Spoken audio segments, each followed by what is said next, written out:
Good morning students. तो आज का जो हमारा टॉपिक होगा ये होगा जब परिपथ में एल सी तथा आर तीनों श्रेणी क्रम में जुड़े हो।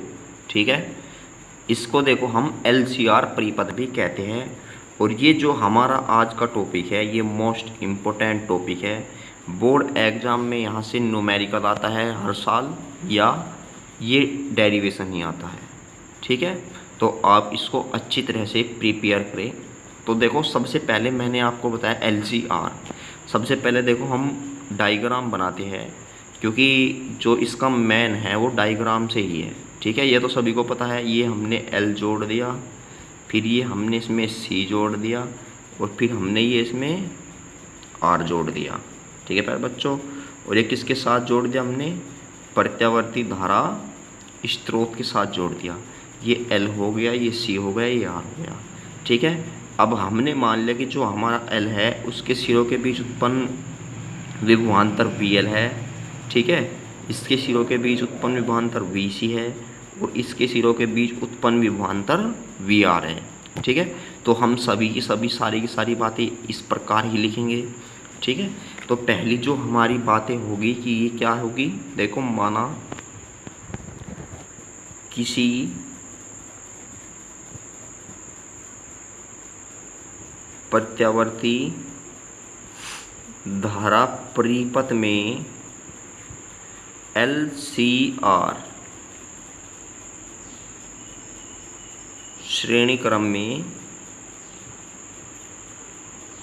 जुड़े हैं। ठीक है, ये हमारे हो गए जिनके सिरों के बीच उत्पन्न विभवांतर कितना है? वी एल, वी सी तथा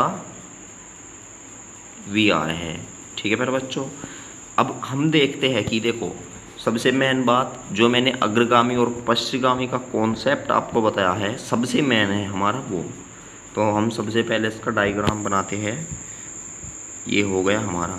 तो प्यारे बच्चों सबसे पहले आप ये बताओ, ये हमारी है तो हमारी धारा की दिशा होती है। तो सबसे पहली बात, जिस दिशा में हमारी धारा होती है और वी आर हमारा क्या होता है, उसी दिशा में होता है। और दूसरी बात, अब तुम ये बताओ कि यदि परिपथ में एल जुड़ा हो, क्योंकि एल भी जुड़ा है, जो आई है, आई से जो हमारी वोल्टता होती है वो क्या होती है? पता ही होगा सभी को, ये 90 डिग्री अग्रगामी होती है। ठीक है, और जब सी जुड़ा हो तो सी के लिए जो हमारी वी सी का मान होता है, वी सी का ये क्या होता है? 90 डिग्री पश्चिमगामी होता है। अब प्यारे बच्चों ये बताओ, देखो एक तो हमारी वी एल हो गई और एक हमारी वी सी हो गई। ठीक है, यानी एक तो हमारी वी एल हो गई और एक हमारी वी सी हो गई, और दोनों क्या है? विपरीत दिशा में है। सिंपल सी बात है कि जो हमारी वी एल है, वी एल क्या है? सीधी है, मतलब धनात्मक दिशा में है। इसका मतलब इसका मान ज़्यादा होगा। देखो जब हम वी एल और वी सी का परिणामी लेते हैं तो हमें क्या मिलता है? ये वी एल माइनस वी सी इस दिशा में मिलता है। ठीक है, देखो एक तो हमारे पास ये परिणामी हो गई और एक हमारे पास ये हो गई, और जब हम दोनों का परिणामी निकालते हैं तो हमें क्या मिलती है? फाई कोण पर वी मिलती है।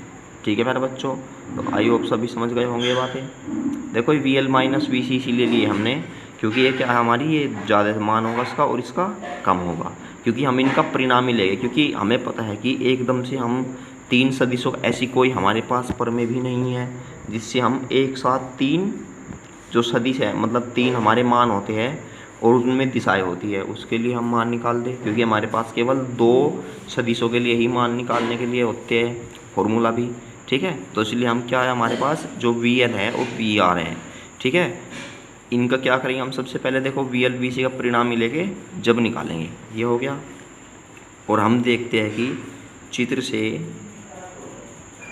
देखो चित्र से क्या है कि वी आर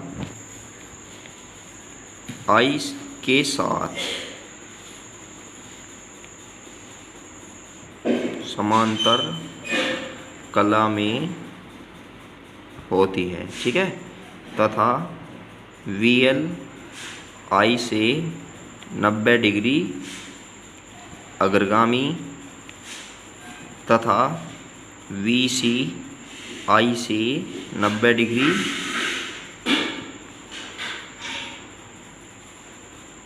पश्चिमगामी होती है। ठीक है पर बच्चों, तो आई होप यहाँ तक हो गई हमारी। अब इसके बाद क्या है, तब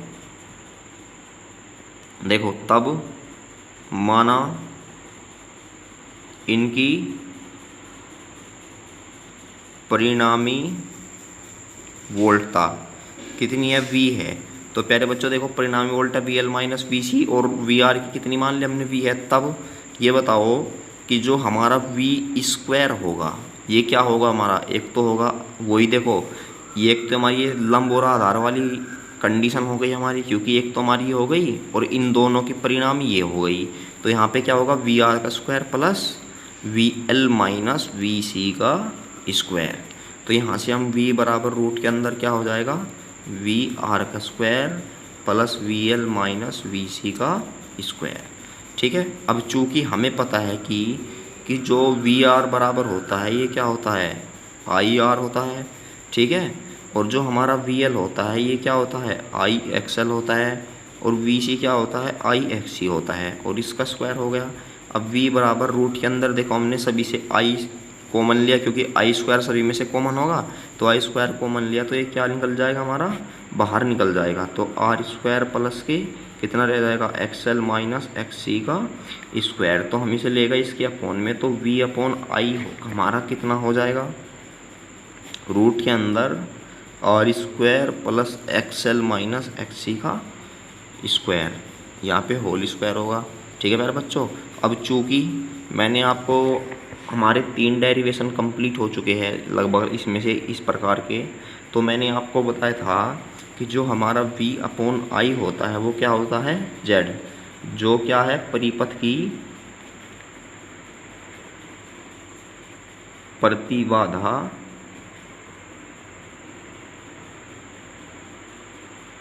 कहलाती है। ठीक है प्यारे बच्चों, मैंने कई बार आपको बताया है। अब इसके बाद में जब हमारी v अपॉन आई प्रतिबाधा कहलाएगी तो हम क्या करते हैं कि जो हमारे पास v अपॉन आई है इसके स्थान पर हम z को रिप्लेस कर देते हैं, तो हो जाएगा R square plus XL minus XC का होल स्क्वायर। ठीक है। एक तो हमारे पास देखो फॉर्मूला ही आ जाएगा मेन। ठीक है, इसको अंडरलाइन कर लेना। फिर इसके बाद में z बराबर रूट के अंदर ये देखो आर स्क्वायर प्लस और एक्सएल हमारा क्या था, ओमेगा एल, और माइनस के एक्स सी क्या था, 1/ओमेगा सी। ठीक है प्यारे बच्चों, एक हमारे पास फॉर्मूला ये हो जाएगा। तो आई होप यहाँ तक सभी क्लियर हो गई होगी। अब देखो ये तो हमारी निकल गई प्रतिबाधा, और इसके बाद में कहता है इसका कलांतर। ठीक है, तो अब हम निकालेंगे कलांतर। तो तब हमने मान लिया, माना परिणामी वोल्टता तथा धारा के बीच कलांतर कितना है, फाई है। जब हमने फाई मान लिया तो प्यारे बच्चे बताओ कि जो tan फाई है, ठीक है, tan फाई है हमारा, tan फाई बराबर किसके होगा, मैंने आपको कई बार बताया है लंब का काम यहाँ पे क्या कर रहा है, VL माइनस VC, और अपॉन आधार का काम क्या कर रहा है हमारा, VR। तो ये क्या होगा, VL माइनस VC बटे VR। ठीक है, तो यहाँ से बताओ जो हमारा tan फाई होगा तो VL बराबर कितना था हमारे पास, XL, और माइनस के XC बटे IR। ये बताओ यहाँ से I कॉमन लेके ऊपर से नीचे वाला कट जाएगा, तो ये क्या बचेगा, XL minus XC upon R। तो tan फाई इक्वल कितना होगा प्यारे बच्चों, XL माइनस XC बटे R। एक तो हमारा ये फॉर्मूला हो गया, और एक हो गया हमारा tan फाई बराबर, क्योंकि XL बराबर कितना होता है हमारा, ओमेगा एल, और माइनस के ओमेगा सी बटे R।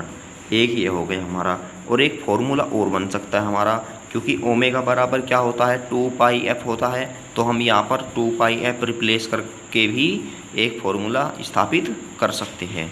तो प्यारे बच्चों, आई होप यहाँ तक सभी को क्लियर हो गया होगा। और ये हमारा क्या है, मोस्ट इम्पोर्टेंट टॉपिक है। यहाँ से हमारी एक कंडीशन बनती है, वो कंडीशन भी मैं आपको बता देता हूँ।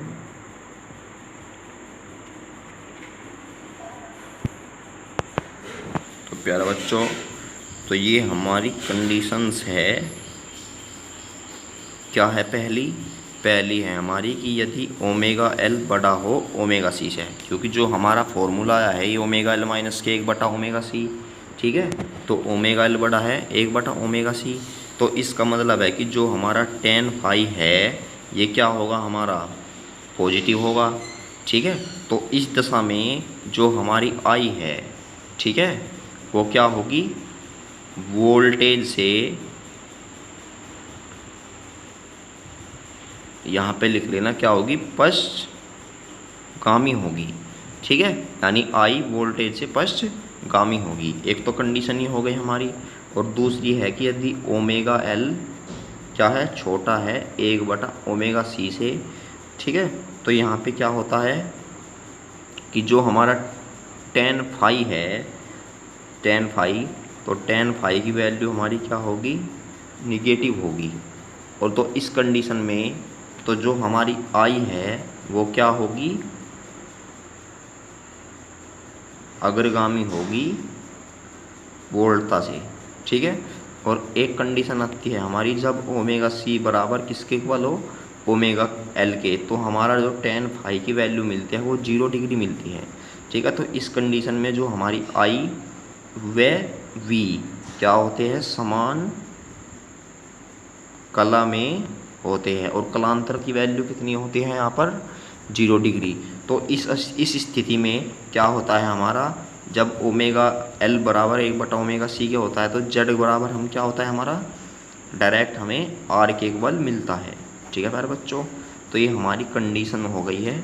कल वाली क्लास में अपना इम्पोर्टेंट टॉपिक है वो करेंगे, ठीक है, आर एल परिपथ, वो एल सी परिपथ करेंगे, क्योंकि एल सी परिपथ के अभी इम्पोर्टेंट क्वेश्चन है अनुनादी परिपथ के लिए, ठीक है। तो सब कल हम करेंगे एल सी परिपथ। तो मिलते हैं नेक्स्ट वीडियो में, और इसे अच्छी तरह से प्यारे बच्चों नोट कर ले, ठीक है।